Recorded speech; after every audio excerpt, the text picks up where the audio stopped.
on the nerves that are trying to communicate to your muscle cells, tissues, and organs. So whether those nerves are coming directly from your brain or from your spinal cord, going out to those areas, that is some sort of sign that there is a miscommunication. The message isn't getting there fully or at all. And we often don't listen to our body until it screams.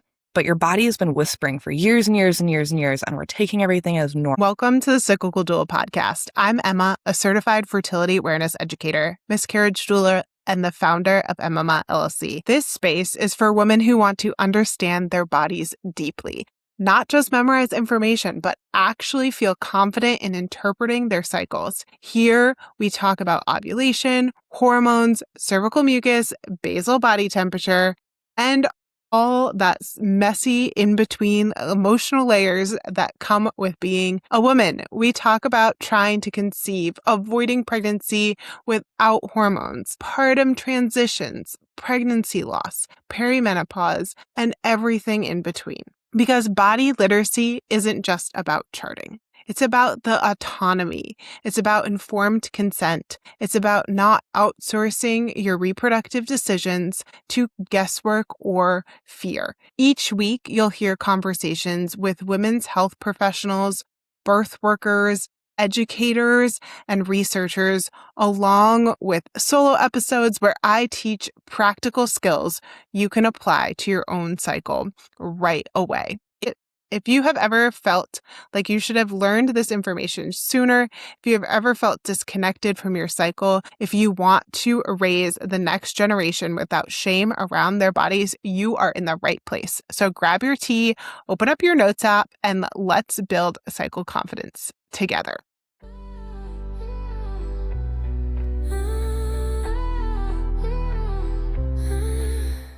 Welcome to the space where cycles breathe, where the real raw life of Emma leads. Welcome back to the Cyclical Doula podcast. Today, I am here with Dr. Taylor, who's a chiropractor and an advocate for women's health. She specializes in gentle techniques that offer so much beyond pain relief. And through her work, she brings understanding to fertility, pregnancy, and the journeys that just women and humans navigate. So I'm super excited to just have this conversation with you today. And can you just share a little bit more about yourself? Good morning. I'm Dr. Taylor Dempsey. My husband and I own Luminary Chiropractic in Hanahan, South Carolina, so right outside of Charleston. We take care of a lot of families, every member of the family from really little babies up to my 99-year-old grandfather gets adjusted with the same technique. And we are all about being an advocate for people and empowering them in health information and health literacy so that they can make informed choices for themselves and their family and be their cheerleaders in every aspect of their health journey. Yes, I love that so much. I mean, like, I found chiropractic care on my own because of like pain and stuff, but I am a huge advocate for just chiropractic care for everybody and anybody. So yeah, I'm super excited to chat more with you. How'd you like get into being a chiropractor in general? Like, why did you choose this field? So I have been adjusted since I was 3 years old. I grew up in chiropractic. My parents noticed that I was walking pigeon-toed when I first started walking, and they had wanted to try chiropractic before we tried any braces or therapies. And there was a chiropractic office like 30 seconds from my house. So I grew up getting adjusted at least once a week. And I don't think I really understood what chiropractic was all about until a little bit later in my life. But the chiropractor I grew up with always advocated for, when you're sick, get adjusted. If you're feeling sad, get adjusted. If you are feeling sore from sports, get adjusted. Every single time we complained about anything, she was like, that's a really good opportunity for an adjustment. And to be totally honest, I looked at her life and she worked 3 days a week. She wore Birkenstocks and she went on runs in her lunch break. And before I really understood chiropractic, I was like, this is the kind of life that I want. She seems really happy. Love that. And then I started using it as more of a tool in my athletic career to help myself recover. So I was constantly getting adjusted a lot more often during those times. And then when I really started learning about how it can help your entire autonomic nervous system and not just, for pain and for discomfort, I really, really fell in love with it. So I kind of had this like up and down journey of wanting to be a chiropractor where I really circled back around in, I guess in undergrad, of how to help people because during my senior year of college, I was doing some research on birth outcomes for women that were exercising throughout their whole pregnancy. And then I saw some literature on chiropractic and exercising and these birth outcomes. And I was like, oh my gosh, I forgot that I wanted to be a chiropractor. And of course, it's so much more than that. Like what you think Yeah. chiropractic is just the small part of the iceberg above the water. And then you really get into the nitty gritty of it. And it is so different. So. Yeah, that's so good. I know what chiropractic care is because I get adjusted regularly, but if someone's listening and they have like no idea or they assume like it's all like the pop cracky stuff, Yeah. how do you best describe that? So first of all, there's dozens of different chiropractic techniques. Any chiropractor has learned dozens of them at some point in their career. And then we all take, extra seminars outside of that to learn the technique that makes sense to us. When it comes to what people assume chiropractic is for, people will say, well, I'm not in pain or I don't get headaches or I don't have tension. So why would I need chiropractic? Well, we all have a nervous system. At least I hope we all do. If you are breathing and upright and your eyes are open, then you have a nervous system and a spine. And so you definitely need chiropractic. We all encounter stress. Chiropractic, when it was developed at its core, was about helping the body function optimally. And there was nothing about pain until we just got lumped into this like back pain fix in the mid 1900s. So if I were to explain chiropractic to somebody that had no idea what we were doing, especially with our technique, it's extremely gentle. It's very specific. It's safe for any member of the family because we don't do any twisting, cracking, or popping. And it's extremely research-based, which is what we're super passionate about in our practice, is making sure there's a lot of evidence to support what we're doing. Our technique is great for people that have had bad experiences or maybe are afraid of chiropractic or they have vulnerabilities in their system, with whether it's their spine or their nervous system, that make them a little bit more sensitive to other techniques. So it's a great landing spot for a lot of people. But we actually found the technique that we do because 6 years ago, my husband and I were hiking and we were in chiropractic school and I had a really big fall. So I fell 20 feet onto rocks while we were hiking. Oh my goodness. And my body went into shock, so I couldn't get adjusted how we were learning in school. Nothing with a lot of pressure or a lot of speed to it because I was so inflamed. And one of our friends told us about a technique we'd really never heard of in school quite yet. And I went over and got adjusted at her house and actually was able to walk and relax for the first time in 3 weeks. So that's kind of how we landed ourselves here. And it meshes really well with what we do during pregnancy. Because we take x-rays in our practice. And during pregnancy, obviously, we can't take an x-ray of you. So the analysis and the technique that we do is gentle enough and specific enough to be able to still adjust during pregnancy, even if we don't have an x-ray and you've got a history of something. Yeah. And that's the Webster technique, right? Mm-hmm. Yeah, awesome. So you mentioned that it's safe during pregnancy and for like anybody and everybody. What makes it so special besides just like that more gentle touch that it is a good option in pregnancy? Is With there more to Webster? it? Yeah. So Webster, by definition, is a specific analysis and adjustment to reduce nervous system stress, balances the pelvic bones, muscles, ligaments, and optimizes the mom's pelvic function in pregnancy and birth. So what does that really mean? It's after our normal adjustment. So we do our torque release technique adjustment on moms. And then once we've gone through there and their body has signaled to us, like, I've had enough of this torque release technique adjustment, or just what we're seeing in our analysis, we move into Webster. So we check sacral rotation. So sacrum is the big bone in between your hips at the base of your spine. And we feel for resistance on either side of their leg, which would indicate that their sacrum has moved in a specific way on one side versus the other.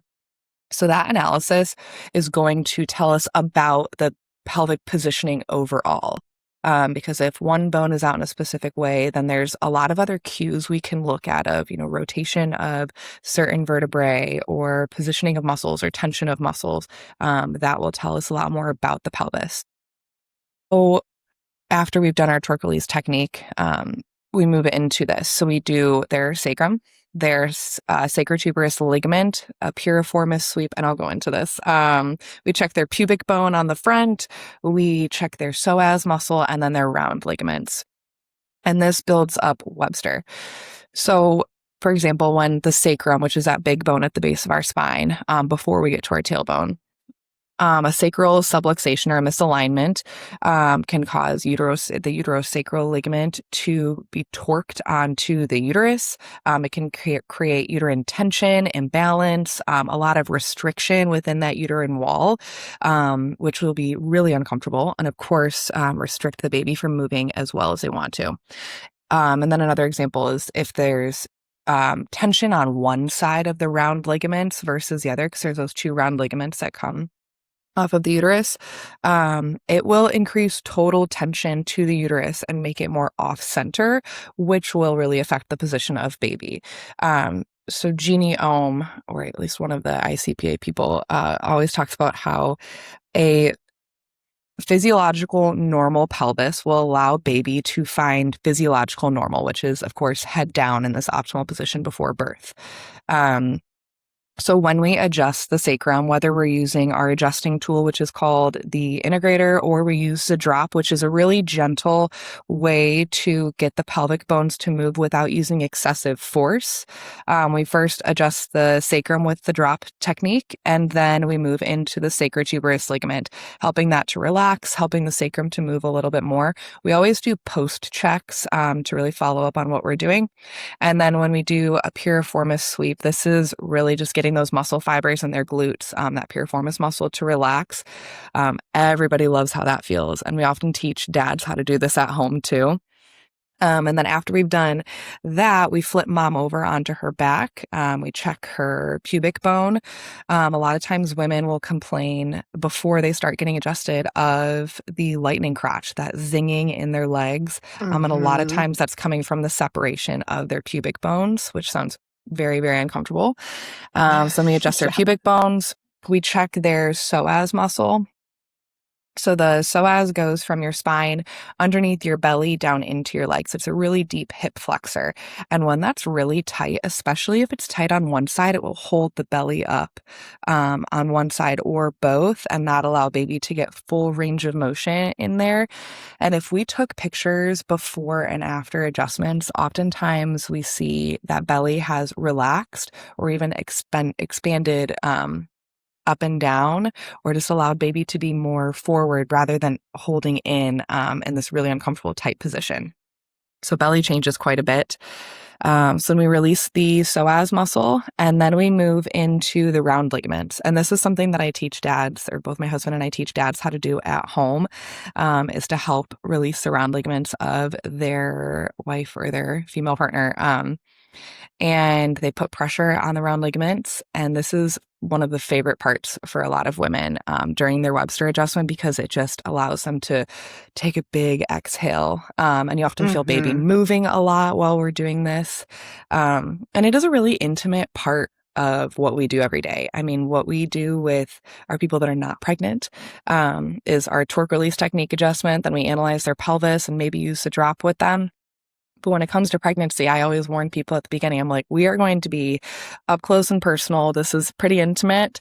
But of course, if you're pregnant, you've had these really intimate appointments already with your OB or your midwife. So they're very used to it. We get some extra time with them throughout these adjustments.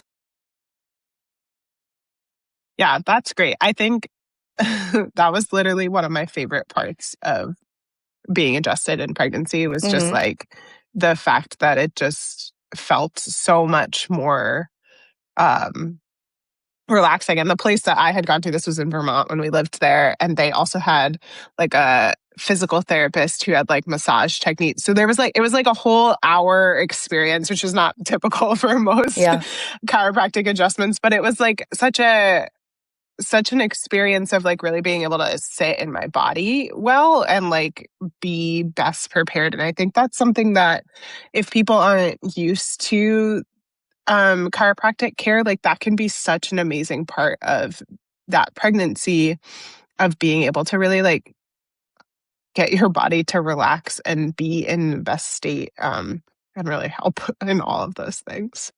absolutely. And it's about more than just pain and discomfort. I think that's a huge Totally. misconception for people, especially during pregnancy. I had a friend recently that is pregnant, and she said, "Well, I'm not uncomfortable." And I was like, "Well, that's not the point." Um, That's great. Yeah, I'm And like, I'm also, so happy for you. yeah, I mean, it is associated with less discomfort. It's associated with less suboptimal positions of babies, less long, painful labors. It also helps to improve your sleep, your energy, keep your energy pretty consistent, help with your mental health, with breathing, with yeah, digestion. It's all of these things that make up how your nervous system functions. I mean, the bonus is really like that you're not uncomfortable, but it's all these other things too. yeah. What about the nervous system do you want to like share in regards to how that works with adjusting and body Yeah. work that you're doing?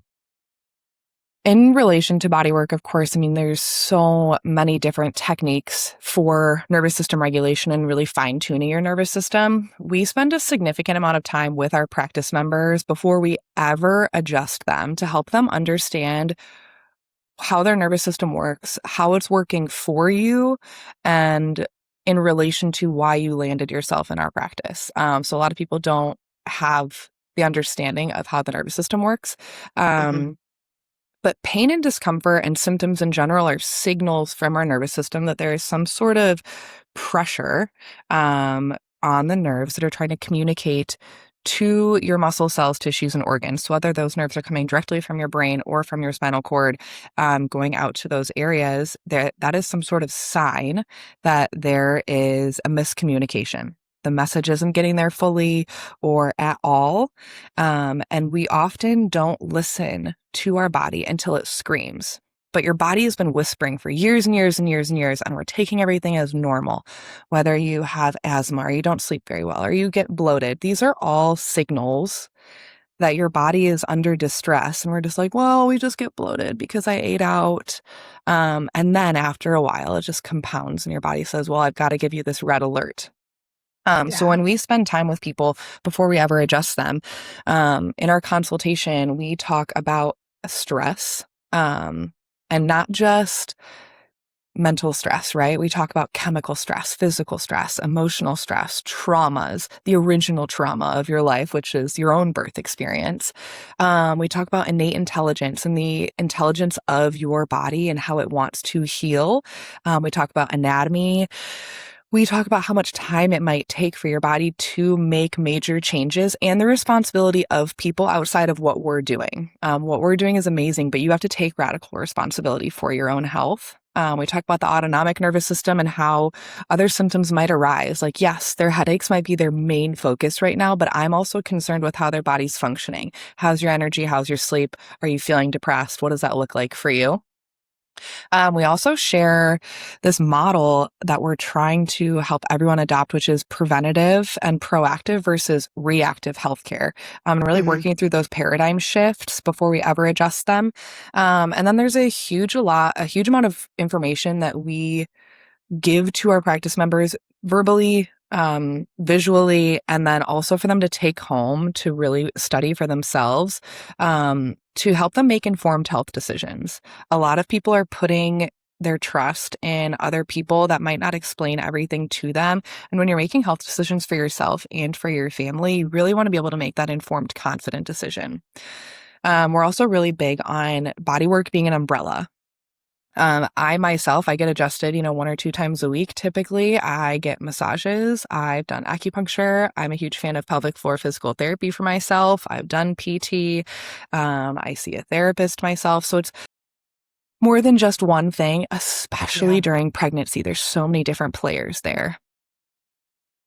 Yeah, I think that's so huge. And I think that that's such a good conversation to be having, especially around something that like chiropractic care that people are assuming that it's for pain when it really is like this preventative, um, just like again, like getting to that best state of your body's being in all of those ways. And I know that you and I have talked about this before of like your practice, you're like having people come in regularly, like people have like a schedule that they're coming in versus like just randomly.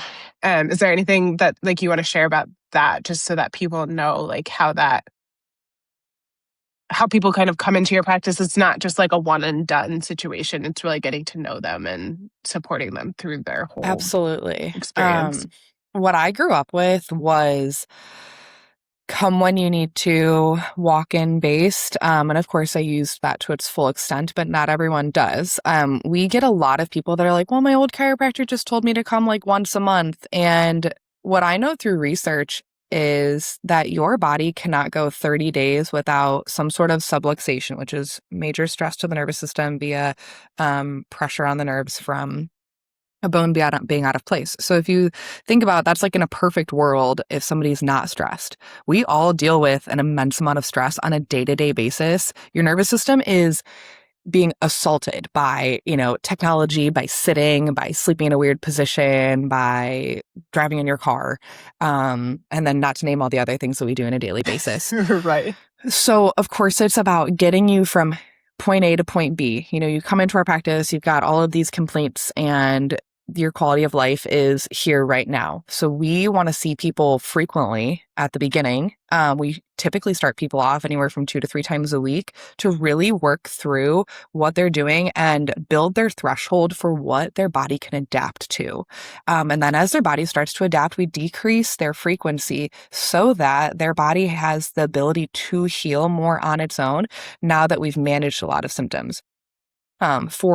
For their body to manage their own symptoms and work through that stress. It's definitely not a one and done thing. What brings people to a chiropractor or any sort of body worker has been happening for years and years and years, unless you had this accident that happened yesterday that that's why suddenly you're in pain. Mm-hmm. It takes sometimes 10 years for pain to show up, but it's been underneath the surface. So if we expect anybody, whether it's PT, chiropractic, massage, whatever it is, to take symptoms away in one visit, you're crazy. Because how could we expect 10 to 20 to 30 years of battery to our body to change in one visit? So it really sets people up for failure when they're like, oh, I didn't feel better overnight. Amazing. I'll see you tomorrow because we have a lot of work to do. And it's more than just, I've accomplished this goal. I'm done now. Like you go to the gym to accomplish a goal and then we accomplish the next goal and the next goal. Same thing with your health. My grandpa is 99. He gets adjusted every Thursday. His initial goal was he had back pain. Now he wants to feel better energy because he doesn't have any pain. So we're just adapting to these new goals. My husband's been adjusted since he was 1 day old. He doesn't have the same goals then. And it's all about being proactive and preventative so that we can age in a healthy way with both our mind and body. That's so cool. Because you just mentioned it, and it was a question that I had before. Your husband, you just said, was been adjusted since he was a day old. How do you see, obviously, like there's always life that's happening. So there's always something that people can be getting their body worked on. But do you see when you're seeing kids, like from infancy, that they have less like stressors on their body that otherwise, like we as adults, if we're going into it, would? I don't know if I'm asking that question. Sure. Right, but 100%. So we offer to our moms that have given birth with us, or they've, been pregnant been taken care of throughout their pregnancy with us. We do a home visit if they want to. After birth, and we often check baby too. There are several babies in our practice that I can think of right now that we have adjusted them since. There was one that I adjusted when he was 4 hours old. I had flown in on a red eye. Mom texted me and was like, "Hey, I just had my baby." And I was like, "I will come over from the airport right now. I will be there." Yeah. And these kids, they don't have the same complaints as kids that maybe were catching them at 3, 4, 5, 6, 7 years old. They don't have as many immune system complaints. They hit all their milestones and absolutely rocked it. They integrated their little reflexes. They didn't have issues with sleeping or with latching. We really got ahead of the things that people normally bring their kids in for when they're like, "I am at my wit's end. It's been weeks of this." Like, we got ahead of it because we saw the signs early. And there's several kids in our practice that have been adjusted now for 2.5 years with us. And they really just don't, if I'm looking at kids that come in at that time versus kids that have been with us for so long, they don't have the same issues going on. It's really incredible. Yeah, that's so cool.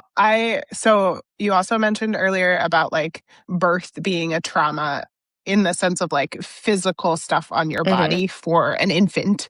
And I remember my daughter's birth. It was like very fast. And I remember going to the chiropractor after, it was a couple months after, because we were like, we need to find some other solutions for what was going on for her.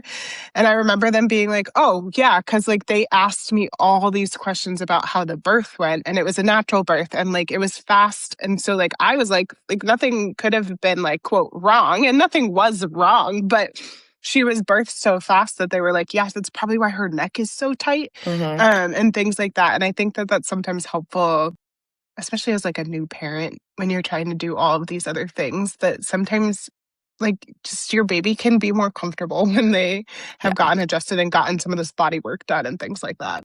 Absolutely. And I think what sets us up or sets parents up for failure in this is, one, as a mom, you're noticing small things because you're with your baby 24/7. Your pediatrician is like, are they gaining weight? Did they have a fractured collarbone?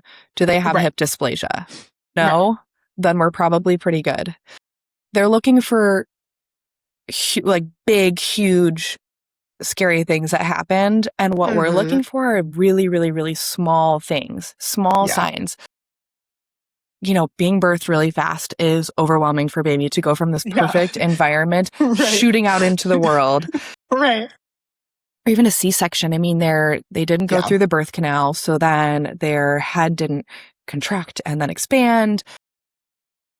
Being born, no matter what. I mean, even if you had this serene water birth where nobody pulled your baby out of you, or you had an emergency C-section, there is tension to those first bones in the neck. And that is enough to cause colic, fussiness, where they don't want to nurse on one breast versus the other. Just so much tension in their little face and their mouth. So I think it really sets people up for failure where they're like, "Oh, my baby's gaining weight," and like they're fine. Fine to me is not a good enough reason to not do anything. Yeah, totally. Yeah, I think that's such an important, I think it's a helpful reminder for like us all as human beings of like, just because we're fine doesn't mean that everything's like as the best that it can be. And what does fine mean? Yeah, usually not great. Yeah. Is usually what it means for sure. Hey, I'm just popping in real quick to say, make sure you're subscribed to the Cyclical Doula podcast on whichever platform you're listening to, and don't miss upcoming conversations. If this episode is resonating with you, please share it with a friend, rate it, and write a review. This is how this movement grows, not through algorithms, but through women talking to women. All right, let's jump back into it. Because my work's all around like body literacy and cycles, menstrual cycles and all of that stuff. Is there anything that like comes to mind with that when you're in your field of Definitely. how that relates? Yeah. So in chiropractic school, we learn so many different things, and everyone kind of takes their own rabbit hole of what they want to get into. Yeah. I love, and my husband loves to do this in a different way. We both love to like blow people's minds with information. We'll tell them something and they're like, no, my gosh, you're kidding. I Yeah. never knew that. So I really love to talk about, women's cycles, their eggs maturing versus just their menstrual cycle. We talk a lot about it because most people go into pregnancy even not even knowing what ovulation is or what different signs of distress in your cycle are. So we talk a lot about body literacy in that way of what your monthly cycle means, how long it might take after you get off birth control to actually have a healthy pregnancy. That dad's health is really, really, really important to preconception health, where we put so much pressure on women. And we share some stats with people too, and they're like, no, my gosh, they really say that. And then we also talk about the whole birth experience. A lot of women will be like, no, my provider's been so supportive of me having a natural birth. And I'm like, what does a natural birth mean to your provider? When you get to 36, 37 weeks, they're going to start the conversation about your baby is big and we might need to induce. And they're like, no, my provider has never said that before.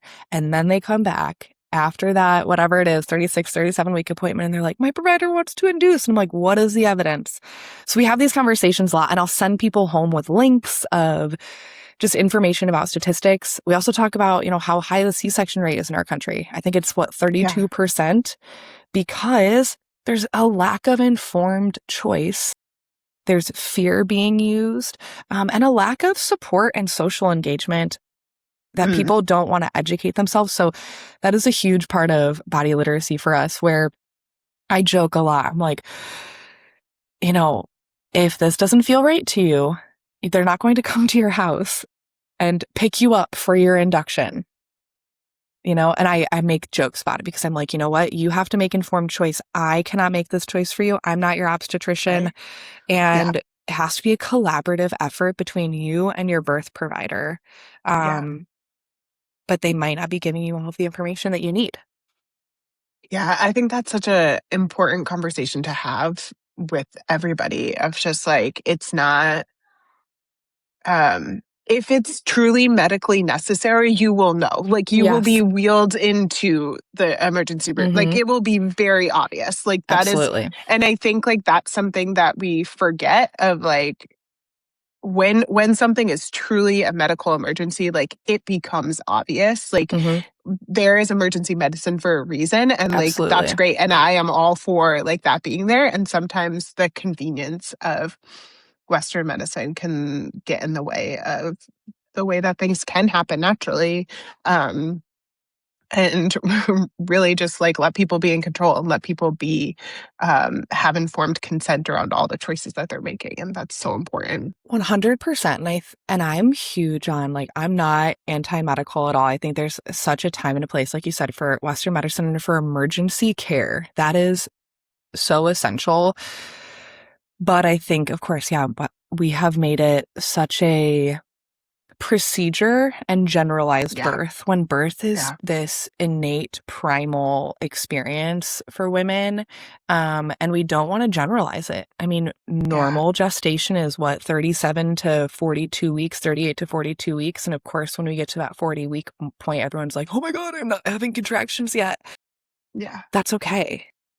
And I think sometimes we've set people up for failure with expecting that, and then they really get stressed out. And that can change the entire experience. And like you said, you will know when it's an emergency. Like, there will be signs versus the experience on the other end of that, where it's more convenience. Yeah.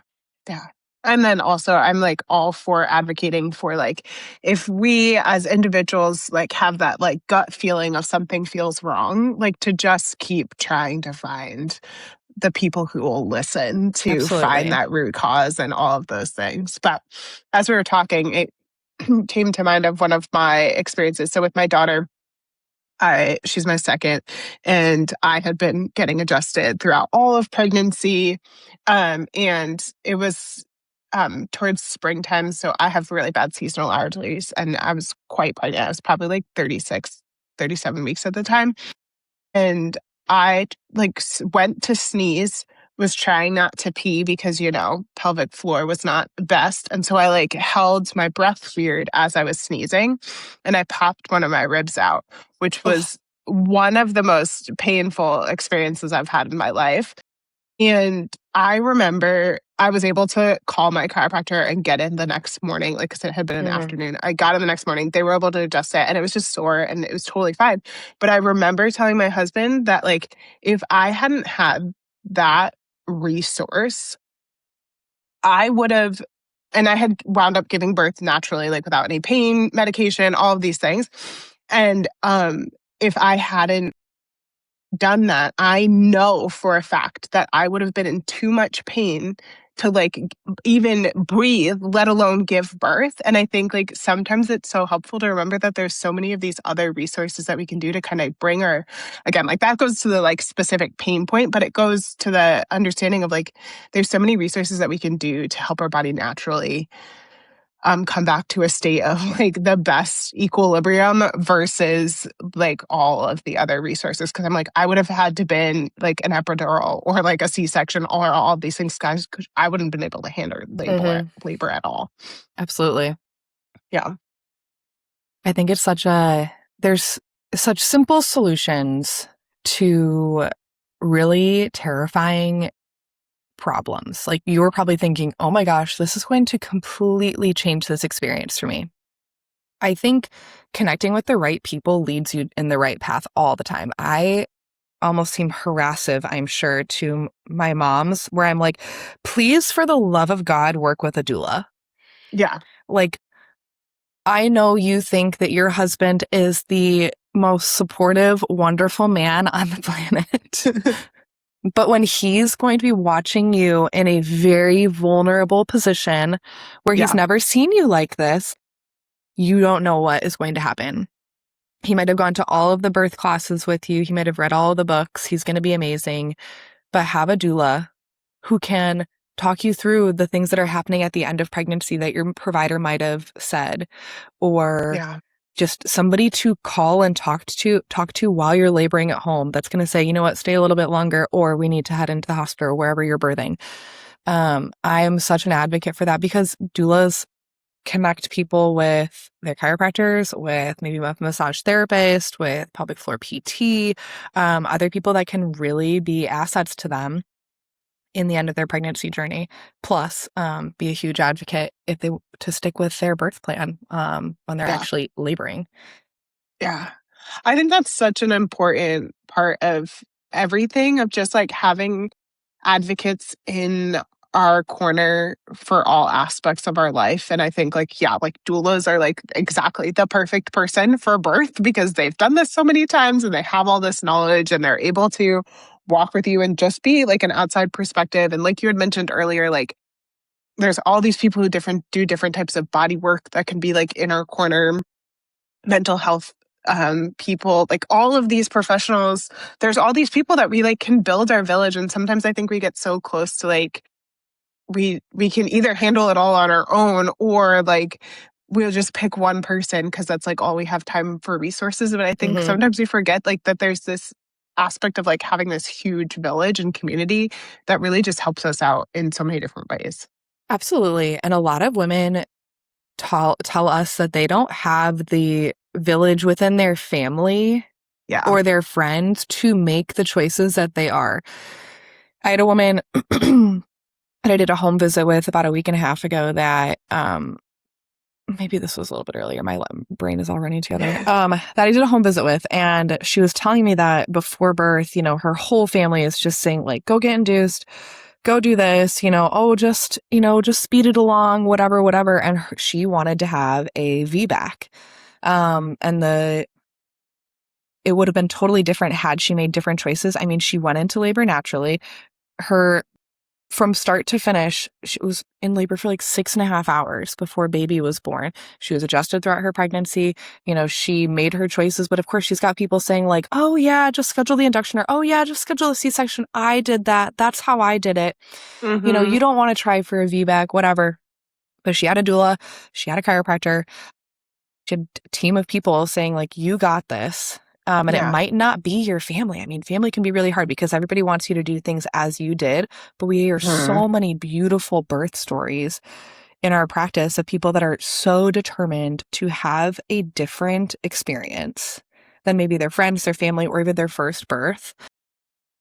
And they really, really dedicate to it. And we're cheering them on, saying, like, you got this, like, baby is going to flip. We're going to get to that appointment and you're going to see that their position has changed and speaking it into existence, Yeah.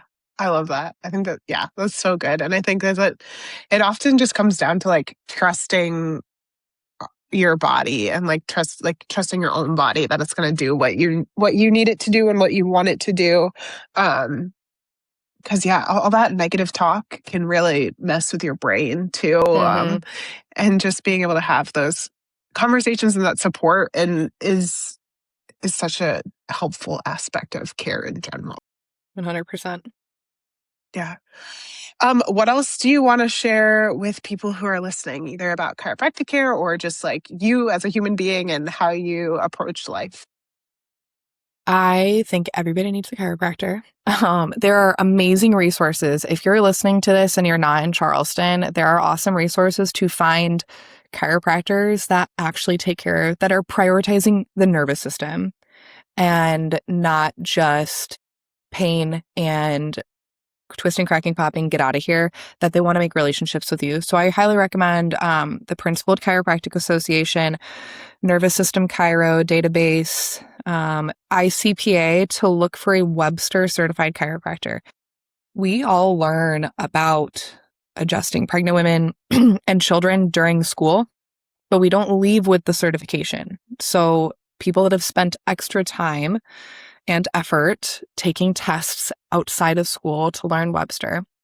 So you can use the ICPA. There's a couple of other databases, but those are the ones that we're on where we really connect. And the chiros are vetted for, do they specifically take care of their nervous system?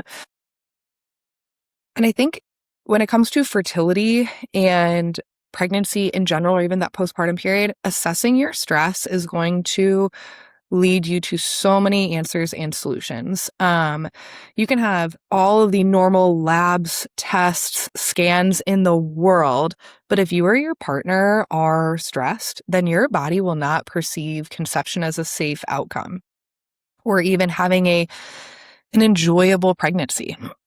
So your body is always working for your best interest. A lot of us think, like, my body's so against me. I'm in pain. I'm bloated. I'm constipated, whatever. But your body is signaling you and working in your best interest, even if it doesn't seem like it. And it operates with the resources and information that it has at the time. So body work, chiropractic, mental health care is so essential to give your body new tools and apps and information to heal.